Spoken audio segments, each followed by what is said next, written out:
Chapitre 8. Le conflit, la liberté, la relation.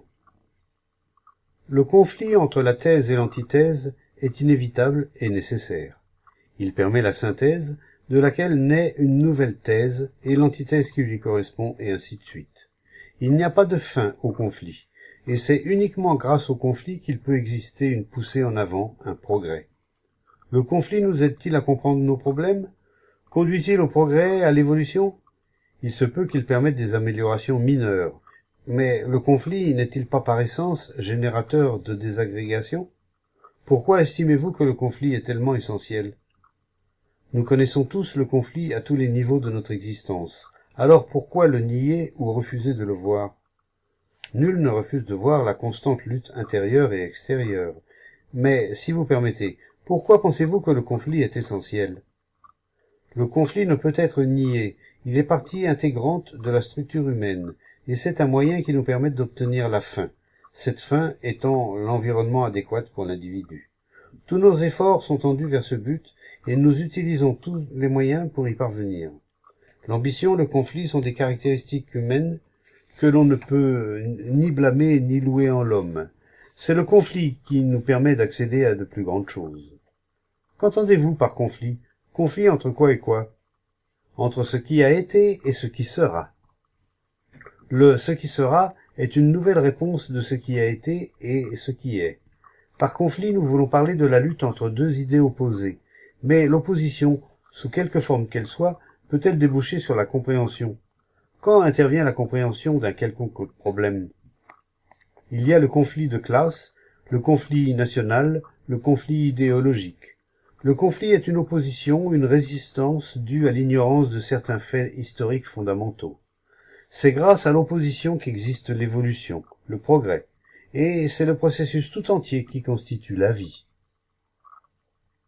Nous savons qu'il y a des conflits à tous les différents stades de la vie, et ce serait folie de le nier. Mais ces conflits sont-ils essentiels? Nous avons jusqu'à présent supposé qu'ils l'étaient, et nous avons explicité cela avec force raisonnement. Dans la nature, la signification du conflit peut revêtir un sens tout à fait différent, et tel que nous le connaissons, le conflit parmi les animaux peut fort bien ne pas exister. Mais pour nous, le conflit est devenu un fait ayant une énorme importance. Pourquoi a-t-il acquis une telle importance dans nos vies? La compétition, l'ambition, l'effort pour être ou ne pas être, la volonté de réalisation et ainsi de suite, tout cela fait partie du conflit. Pourquoi acceptons-nous le conflit comme partie intégrante et nécessaire de l'existence? Par ailleurs, ceci n'implique pas que nous acceptions l'indolence. Mais pourquoi tolérons-nous le conflit, qu'il soit interne ou externe? Est-il indispensable à la compréhension, à la résolution d'un problème? Ne devrions-nous pas élucider cela plutôt que d'affirmer ou nier? Ne devrions-nous pas tenter de découvrir la vérité, plutôt que de nous en tenir à nos conclusions et à nos opinions? Comment évoluer d'un type de société à un autre sans qu'il y ait conflit? Les nantis ne se déferont jamais volontairement de leur possession. Il faudra les y contraindre. Et ce conflit verra l'avènement d'un nouvel ordre social, d'une nouvelle façon de vivre. Cela ne pourra se faire pacifiquement. Nous pouvons répugner à utiliser la violence, mais nous devons aussi considérer les faits. Vous présumez que vous savez ce que devra être la nouvelle société, et que vous êtes seul à le savoir, que vous êtes seul à posséder cette extraordinaire connaissance, et vous êtes prêt à liquider ceux qui seront sur votre chemin. Avec cette méthode, que vous croyez indispensable et essentielle, vous ferez seulement surgir l'opposition et la haine. Ce que vous savez n'est qu'une autre forme de préjugé, une différente sorte de conditionnement. Vos études historiques ou celles de vos dirigeants sont interprétées selon un arrière-plan particulier qui détermine votre réponse, et c'est cette réponse que vous appelez une nouvelle approche et une nouvelle idéologie. Toute réponse de la pensée est conditionnée, et susciter une révolution qui repose sur la pensée et sur des idées, c'est perpétuer ce qui était sous une forme modifiée.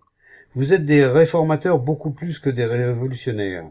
Les réformes et les révolutions qui proviennent des idées sont des facteurs de régression sociale. Vous avez bien dit, n'est-ce pas, que le conflit entre la thèse et l'antithèse était essentiel, et que ce conflit d'opposition produit la synthèse. Le conflit entre la société actuelle et ce qui s'y oppose, avec la pression des événements historiques, finira par donner lieu à un nouvel ordre social. Et ce qui s'y oppose, est-ce différent ou dissemblable de ce qui est? Comment cette opposition se forme-t-elle? N'est-ce pas une projection modifiée de ce qui est? L'antithèse ne renferme-t-elle pas les éléments de sa propre thèse? L'une n'est pas totalement différente de l'autre, et la synthèse est encore une forme modifiée de la thèse. Bien qu'elle soit périodiquement revêtue de nouvelles couleurs, bien qu'elle soit modifiée, réformée, qu'on la remette en forme selon les circonstances et les pressions, la thèse reste pourtant la thèse. Le conflit entre les oppositions est profondément inutile et stupide. Intellectuellement ou verbalement, il est possible de prouver ou de contester n'importe quoi, mais cela ne suffit pas à altérer certains faits évidents. La société actuelle est fondée sur l'acquisition individuelle, et ce qui s'y oppose, avec la synthèse qui en résulte, constitue ce que vous appelez la nouvelle société. Dans cette nouvelle société, l'acquisition de l'État est le pendant de l'acquisition individuelle, l'État étant souverain. C'est maintenant l'État qui est le plus important, et non plus l'individu. Et à partir de cette antithèse, vous dites que surgira une synthèse qui fera de tous les individus des êtres importants. Ce futur est imaginaire, c'est un idéal, c'est la projection de la pensée, et la pensée est toujours la réponse de la mémoire, du conditionnement. C'est en fait un cercle vicieux dont on ne peut sortir. Ce conflit, cette lutte à l'intérieur de la cage de la pensée, c'est ce que vous appelez le progrès. Voulez-vous dire par là que nous devons rester tels que nous sommes et accepter toute l'exploitation et la corruption de la société actuelle? Pas du tout. Mais votre révolution n'est pas une révolution. Ce n'est qu'une passation de pouvoir d'un groupe à un autre, une substitution d'une classe à une autre. Votre révolution est tout au plus une structure différente, construite avec les mêmes matériaux et sur les mêmes modèles sous-jacents. Il existe une révolution radicale qui n'est pas conflictuelle, qui ne repose pas sur la pensée et les projections du moi, l'idéal, les dogmes ou les utopies. Mais aussi longtemps que nous penserons en termes de transformer ceci en cela, de devenir plus ou de devenir moins, de réaliser une fin, cette révolution fondamentale ne pourra exister. Une telle révolution ne peut exister. Parlez-vous vraiment sérieusement? C'est la seule véritable révolution, la seule transformation véritablement fondamentale. Mais comment proposez-vous de la réaliser? En voyant le faux comme le faux, en voyant la vérité dans le faux. De toute évidence, il faut qu'ait lieu une révolution fondamentale dans les rapports de l'homme avec son semblable. Nous savons tous que les choses ne peuvent continuer ainsi sans que cela intensifie la souffrance et les désastres. Mais tous les réformateurs, comme les soi-disant révolutionnaires, ont eu une fin, un but qu'ils veulent réaliser, et tous deux utilisent l'homme pour arriver à leur fin. L'utilisation de l'homme pour une fin est la véritable question, et non la réalisation d'un but particulier. Il n'est pas possible de dissocier la fin des moyens, car ils constituent un même et indivisible processus. Les moyens sont la fin. Il ne peut pas exister de société sans classe, au moyen de conflits de classe. Quand on se sert de mauvais moyens pour parvenir à une bonne fin, les résultats semblent particulièrement évidents. Il ne peut résulter nulle paix de la guerre ou du fait d'être prêt à faire la guerre. Toutes les oppositions sont des autoprojections.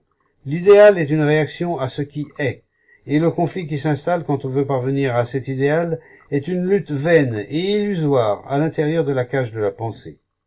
Et au travers de ce conflit ne peut exister nulle réalisation, nulle liberté pour l'homme. Sans la liberté, le bonheur ne peut pas être. Et la liberté n'est pas un idéal. La liberté est l'unique moyen de parvenir à la liberté. Aussi longtemps que l'on se servira psychologiquement ou physiquement de l'homme, que ce soit au nom de Dieu ou en celui de l'État, la société ne pourra reposer que sur la violence. Utiliser l'homme à une fin est une ruse qu'emploient le prêtre et le politicien, et cela détruit la relation. Que voulez-vous dire? Lorsque nous nous servons l'un de l'autre pour notre gratification mutuelle, se peut-il qu'existe une véritable relation? Lorsque vous vous servez de quelqu'un pour votre confort, comme vous vous serviriez d'un meuble, existe-t-il un lien entre cette personne et vous? Existe-t-il un lien entre ce meuble et vous? Vous pouvez tout au plus dire qu'il vous appartient. Vous n'avez en fait aucune relation avec lui. De la même façon, lorsque vous utilisez quelqu'un d'autre pour votre avantage psychologique ou physique, vous dites en général que cette personne vous appartient. Vous la possédez. Mais la possession est-elle relation? L'État utilise l'individu et l'appelle citoyen. Mais il n'y a aucune relation entre l'État et l'individu. Ce dernier n'est qu'un instrument. Un instrument est une chose morte, et il ne peut y avoir de relation avec ce qui est mort. Lorsque nous utilisons l'homme pour une cause, si noble soit-elle, nous faisons de lui un instrument, une chose morte. Nous ne pouvons pas utiliser une chose vivante, alors nous réclamons des choses mortes. Notre société repose tout entière sur l'utilisation des choses mortes. Se servir de quelqu'un fait de cette personne l'instrument inanimé de notre gratification. Une relation ne peut s'établir qu'entre des êtres vivants, et l'utilisation est un procédé d'isolement. Et c'est ce même procédé qui engendre le conflit, l'antagonisme entre l'homme et son semblable. Pourquoi accordez-vous tellement d'importance à la relation? L'existence est faite de relations. Être, c'est être en relation.